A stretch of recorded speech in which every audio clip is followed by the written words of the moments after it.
오늘 함께 보실 말씀은 마태복음 12장 28절 한 절의 말씀입니다. 자신 열고 한 목소리로 함께 읽겠습니다. 그러나 내가 하나님의 성령을 힘입어 귀신을 쫓아내는 것이면 하나님의 나라가 이미 너희에게 임하였느니라. 아멘. 지난주 말씀을 통해서 하나님 나라란 예수 그리스도 그분 자체임을 의미하는 것이다 라는 것을 살펴보았습니다. 예수님께서 하나님 나라를 말씀하시고 선포하실 때 하나님 나라는 바로 예수 그리스도 그분 자체라는 것을 우리는 알 수 있었다는 말입니다. 성자 하나님이 사람이 되어 성육신으로 이 땅에 오심이 하나님의 통치의 시작이고 또한 하나님 통치 그 자체가 하나님 나라이므로 하나님 나라는 그리스도의 공생의 사역으로 이미 시작되었고 도래한 것임을 예수께서 직접 선포하신 거다라는 겁니다. 하나님이 이 땅에 오시면 하나님 나라의 시작이기 때문에, 그리고 하나님이 이 땅에 오셔서 그가 일하시면 하나님의 통치가 시작이기 때문에 예수 그리스도께서 이 땅에 오셨다라는 그 자체가 하나님 나라의 시작이요 하나님의 통치의 시작이라는 그런 의미라는 겁니다. 그래서 예수 그리스도 자체가 하나님 나라이다라는 겁니다. 그러나 하나님의 나라의 도래를 들은 유대인들은 하나님의 통치를 예수 그리스도의 이 땅에 오심으로 생각하지 않고, 즉 하나님의 나라의 도래라는 것은 예수 그리스도가 하나님이시기 때문에 그분이 이 땅에 탄생하심, 그분이 이 땅에 오심 그 자체가 이미 하나님 나라가 도래한 거였는데, 이스라엘 백성들, 유대인들은 예수 그리스도의 이 땅에 오심으로 하나님의 나라를 생각한 것이 아니라 어떻게 하나님 나라를 오해했냐면 로마 제국으로부터 자신들이 해방되고 독립하는 것, 그것이 하나님 나라가 이 땅에 이루어진 것으로 해석을 했다라는 겁니다. 로마 제국으로부터 억압받는 자신들의 해방과 독립만으로 연결해서 로마 제국을 무력으로 무너뜨리고 세계를 지배하는 세속적 왕권으로 하나님의 나라를 생각했다라는 겁니다. 그래서 유대인들은 예수께서 기적을 행사하실 때마다 열광했고요.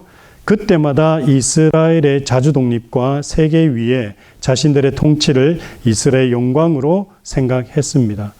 특히 오병이어의 기적을 경험한 유대인들은 드디어 이스라엘의 독립의 가능성을 보게 된 것입니다.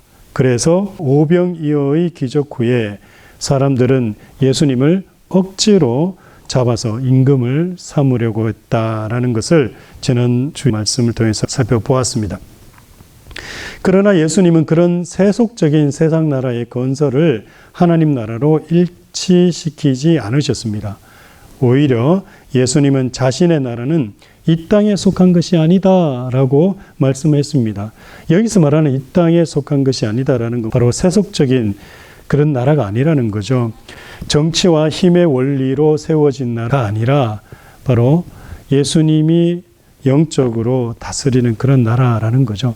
요한복음 18장 말씀 한번 찾아보겠습니다. 요한복음입니다. 요한복음 18장 36절 말씀을 한번 보세요. 예수님께서 십자가에 못 박혀 죽으시기 전에 빌라도와 함께 예수님이 대화를 하십니다. 대화를 하는 과정에서 빌라도가 묻습니다. 뭐라고 묻냐면 당신은 누구냐? 그리고 당신의 나라가 어디 있느냐라고 빌라도가 예수님께 물어요. 그 내용인데요. 33절부터 제가 읽어드릴 테니까 여러분들이 눈으로 보시면서 한번 따라오시기 바라요. 요한복음 18장 33절입니다. 이에 빌라도가 다시 관정에 들어가 예수를 불러 이르되 내가 유대인의 왕이냐. 지금 빌라도는 누구죠? 로마 제국의 그 로마 이방 사람이죠. 빌라도가 예수님에게 네가 유대인의 왕이냐라고 물어요. 34절에서 얘기합니다. 예수께서 대답하시되 이는 네가 스스로 하는 말이냐 다른 사람들이 나에 대해서 네게 한 말이냐. 예수님 다시 물어요. 빌라도에게 뭐라고 묻냐면 유대인의 왕이자라고 물은 그 질문은 네가 스스로 나한테 묻는 거냐, 아니면 다른 사람들이 너한테 얘기했기 때문에 네가 나한테 물어보는 거냐라고 예수님이 또다시 빌라도에게 묻습니다. 그리고 35절 빌라도가 얘기합니다. 빌라도가 대답하되 내가 유대인이냐? 네 나라 사람과 대제사장들이 너를 내게 넘겼으니 내가 무엇을 하였느냐? 지금 예수님이 빌라도에게 그게 네 질문이야? 아니면 다른 사람한테 듣고 나한테 얘기하는 거냐라고 했더니 빌라도가 또 뭐라 그러냐면 왜 나한테 묻냐고. 내가 유대인이냐고. 나는 유대인도 아니고 지금 너를 넘겨준 제사장들과 백성들이 너보고 지금 얘기하는 거 아니냐라고 또다시 반문을 하는 거예요. 그러면서 예수님이 뭐라고 말씀하시냐면 36절에요.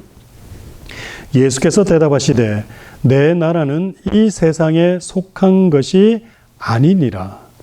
만일 내 나라가 이 세상에 속한 것이었더라면 내 종들이 싸워 나로 유대인들에게 넘겨지지 않게 하였으리라. 이제 내 나라는 여기에 속한 것이 아니니라. 지금 예수님께서 뭐라 그럽니까? 내 나라, 하나님 나라는 이 땅에 속한 것이 아니다라고 얘기해요. 그럼 이 땅에 속한 것이 아니다라는 그 의미가 뭔지 알아야 되겠죠. 근데 이거는요, 뭐 복잡하지 않지만 결론적으로 말씀을 드리면 세상 권력을 가지고 행사하는 그런 나라가 아니다라는 의미에서 말씀하고 있는 거예요, 지금. 너희들이 생각할 때는 로마 제국이나 아니면 기타 다른 어떤 페르시아 제국 같이 그런 나라 같이 생각하지만 내 나라는 그런 나라가 아니야. 내 나라는 조금 더 다른 차원의 나라야 라고 빌라도에게 말씀한 겁니다. 예수 그리스도와 유대인들은 하나님 나라에 대해서 서로 다른 생각을 하고 있었다라는 것을 우리는 알 수 있습니다. 유대인들은 예수께서 세울 하나님의 나라가 옛날 다윗 왕이 주변 나라들을 정복하고 다스림으로 이루었던 세상 권력의 재패로 생각하였던 것입니다. 유대인들과 예수님이 생각했던 하나님의 나라, 예수님도 하나님의 나라를 이루시려고 하셨죠. 그리고 유대인들도 오랜 기간 동안 메시아가 오셔서 하나님의 나라가 세워지기를 소망했죠. 그래서 하나님 나라라는 것은 똑같은데 지금 뭐가 문제가 생긴 거예요? 유대인들이 생각했던 하나님의 나라와 예수님이 말씀하신 하나님 나라가 같다 틀리다라는 거예요. 유대인들은 어떤 하나님의 나라를 생각했다라는 겁니까? 옛날 그들의 조상이었던 다윗이 왕이 되었을 때 다윗이 이스라엘 사람들이 살던 그 모든 땅을 다 통합해 버리잖아요. 이웃 나라들 다 정복해 버리잖아요. 그리고 전무후무한 강력한 나라를 세워서 유대인들이 이스라엘 백성들이 편안하게 살 수 있는 왕국을 만들어 버린 거예요. 그래서 그걸 유대인들은 하나님의 나라다라고 생각하고 자신들도 다시 그 나라를 세울 수 있을 거다, 세울 거다라고 생각을 했던 거예요. 예수님을 통해서. 예수님 어떤 분이시기 때문에 기적을 일으키는 거 보니까 충분히 이분은 지금 로마 제국도 무너뜨리고 자신들을 억압하는 주변 모든 나라를 점령해서 강력한 다윗이 만들었던 그런 나라를 만드시겠다라고 유대인들이 생각했던 거예요. 그런데 예수님은 그런 나라가 아니다라고 말씀하고 있는 겁니다. 그러면서 얘기하는 게 뭡니까? 내 나라는 이 땅에 속한 것이 아니야 라고 말씀을 하셨다라는 거예요. 유대인들이 예수께서 세울 하나님의 나라가 옛날 다윗 왕이 주변 나라들을 정복하고 다스림으로 이루었던 세상 권력의 재패로 생각하였던 것이었습니다. 그러나 메시아로 구원자로 오신 예수 그리스도는 하나님 나라는 인류의 죄가 용서되고 제거됨으로 하나님께서 사람들에게 다시 오시고 사람들이 다시 하나님을 모시고 사는 신령한 나라를 말씀하셨던 겁니다. 예수님이 생각하고 말씀하시고 선포하셨던 하나님의 나라는 뭐라고요? 죄가 용서되어서 누구의 죄?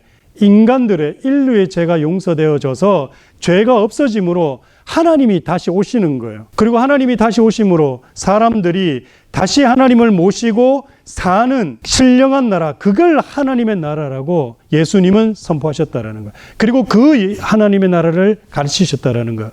근데 왜 예수님이 그렇게 말씀하신 거예요? 왜 하나님의 하나님이 다시 오셔야 돼요. 사도행전 2장 가봅니다. 사도행전 2장 1절에서 4절입니다. 우리 함께 읽겠습니다. 시작. 오순절 날이 이미 이름에 그들이 다 같이 한 곳에 모였더니 호련히 하늘로부터 급하고 강한 바람 같은 소리가 있어 그들이 앉은 온 집에 가득하며 마치 불의 혀처럼 갈라지는 것들이 그들에게 보여 각 사람 위에 하나씩 임하여 있더니 그들이 다 성령의 충만함을 받고 성령이 말하게 하심을 따라 다른 언어들로 말하기를 시작하니라. 아멘. 성령 강림 이야기입니다.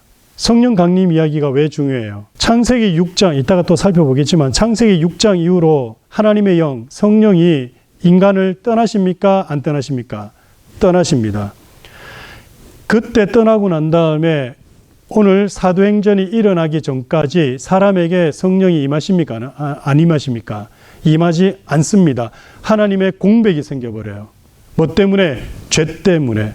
그래서 죄가 이사야서에 뭐라 그럽니까? 하나님과 우리 사이를 뭐가 가로막았다고요? 죄가 가로막았다 그래요. 죄가 가로막으니까 하나님의 영이 사람에게 올 수 있습니까? 없습니까? 못 온 거예요. 언제부터? 창세기 6장에서, 창세기 6장 좀 찾아봅시다. 자, 창세기 6장 3절 보세요. 함께 읽습니다. 시작.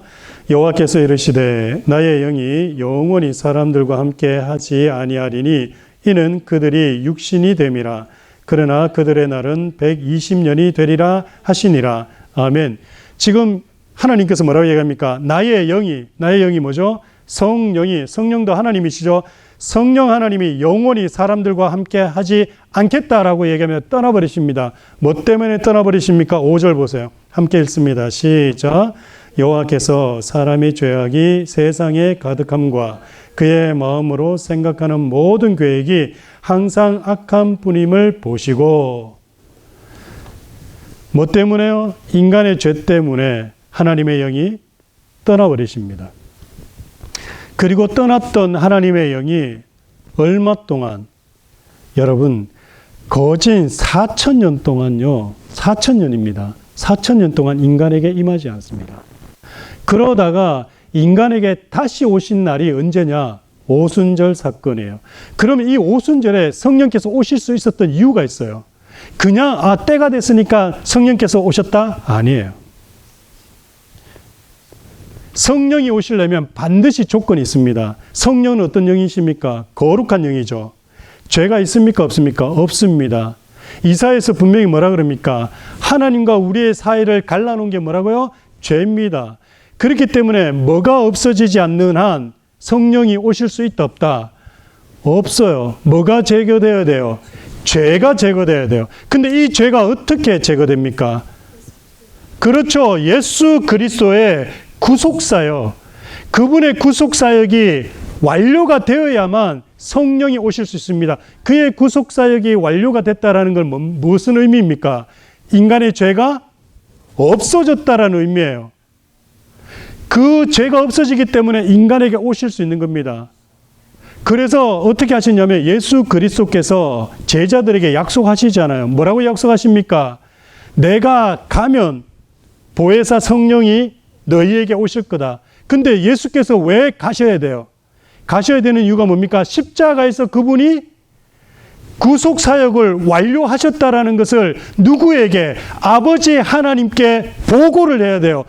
보고하고 난 다음에 보여주면 아버지 하나님께서 죄가 사해졌다라는 것을 확신하고 이제 떠났던, 걷어버렸던 하나님의 성령을 우리에게 보내주시는 겁니다. 히브리서 9장 가보겠습니다. 지금 제가 말씀드린 이 순서를 정확하게 아셔야 돼요. 그래야지 성령에 대해서 헷갈리지 않고 오해하지 않습니다. 히브리서 9장 24절 보세요. 함께 읽습니다. 시작. 그리스도께서는 참것의 그림자인 손으로 만든 성소에 들어가지 아니하시고 바로 그 하늘에 들어가사 이제 우리를 위하여 하나님 앞에 나타나시고. 자, 예수님께서 십자가에 죽으시고 난 다음에 3일 후 어떻게 일어납니까? 부활하십니다. 부활하시고 이 땅에 며칠 동안 계시죠? 40일 동안 제자들과 함께 계시다가 사도행전 1장에 보면 이렇게 이야기합니다. 1장 8절 오직 성령이 너희에게 임하시면 너희가 권능을 받고 예루살렘과 온 유대와 사마리아와 땅끝까지 이르러 내 증인이 되리라 하시니라. 이 말씀을 마치시고 그들이 보는데 올려져 가시니 구름이 그를 가리어 보이지 않게 하시더라. 40일 후에 예수가 부활하신 예수 그리스도께서 올라가셔서 승천하셨어요. 승천하시고 난 다음에 어디로 가셨다고요? 히브리서 9장 24절 그리스도께서는 참것의 그림자인 손으로 만든 성소에 들어가지 아니하시고 바로 그 하늘에 들어가사 이제 우리를 누구 앞에요? 하나님 앞에 나타나시고 우리를 위해서 하나님 앞에 나타나셨답니다. 이게 뭐예요? 예수님이 아버지 하나님 앞에 서서 뭘 보고 하셨다? 구속사역. 인간의 죄를 완전히 자신의 인격으로 용서했다라는 걸, 씻었다라는 것을 바닥에 못자국과 옆구리의 창자국을 아버지 하나님 앞에 보여주심으로 보고하신 거예요.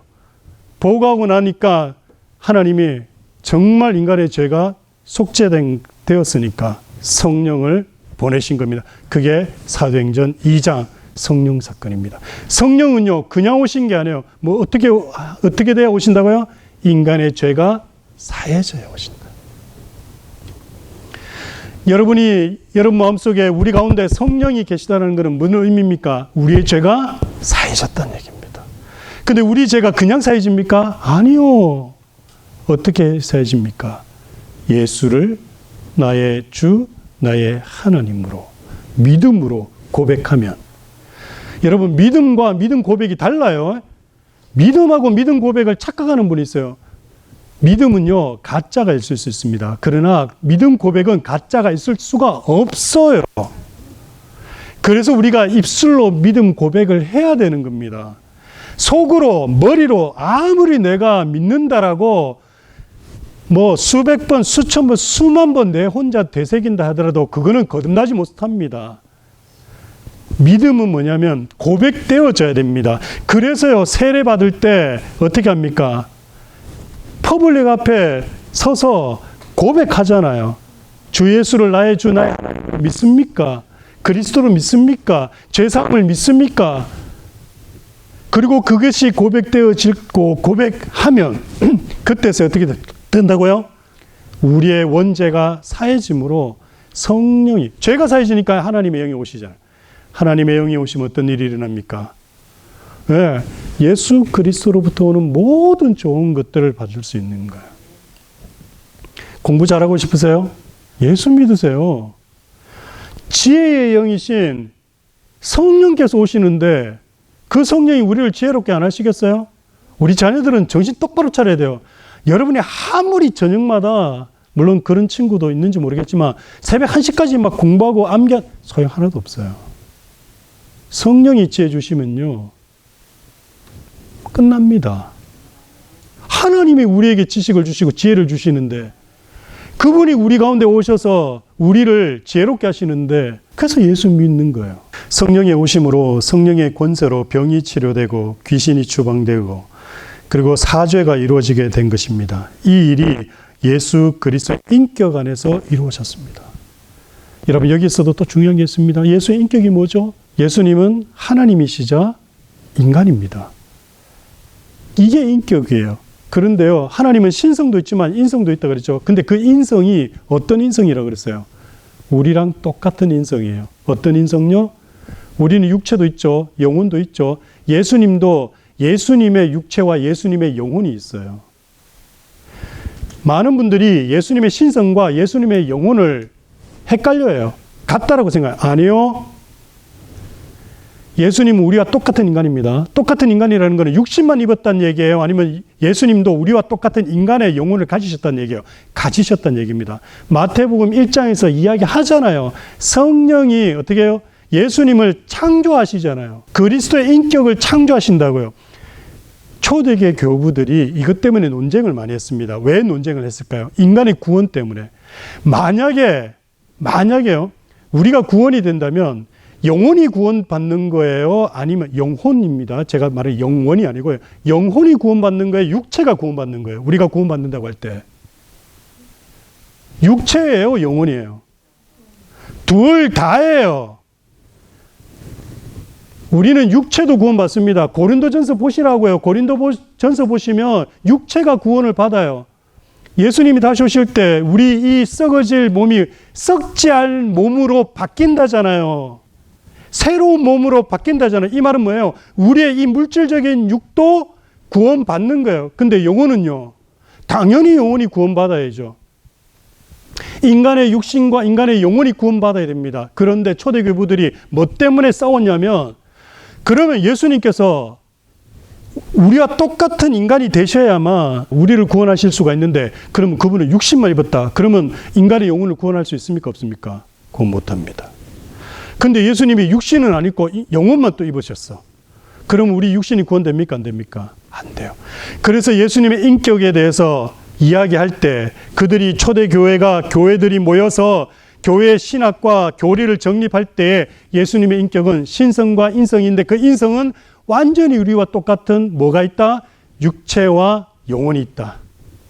그리고 그 영혼은 예수님이 신성하고 다른 거예요.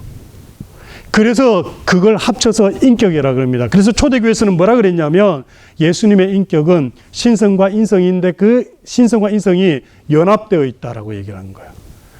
신비로 우리가 이해할 수 없는 것처럼 연합되어 있다. 하나님이신데 육신을 입으신 하나님이세요. 그래서 제가 지난주에도 말씀드렸죠. 그 하나님이 육신을 가지고 계시니까 이 땅에 모든 이들과 함께 할 수 없으니 어디 가셨다고요? 천상으로 올라가셔서 그와 똑같은 하나님이신, 똑같은 예수 그리스도이신 누구를요? 성령을 우리에게 보내심으로, 그 성령은 하나님이시니까 온 우주에 충만하니까 우리와 함께 거하실 수 있으시니까 그가 성령으로 우리와 함께 하시고자 오셨다.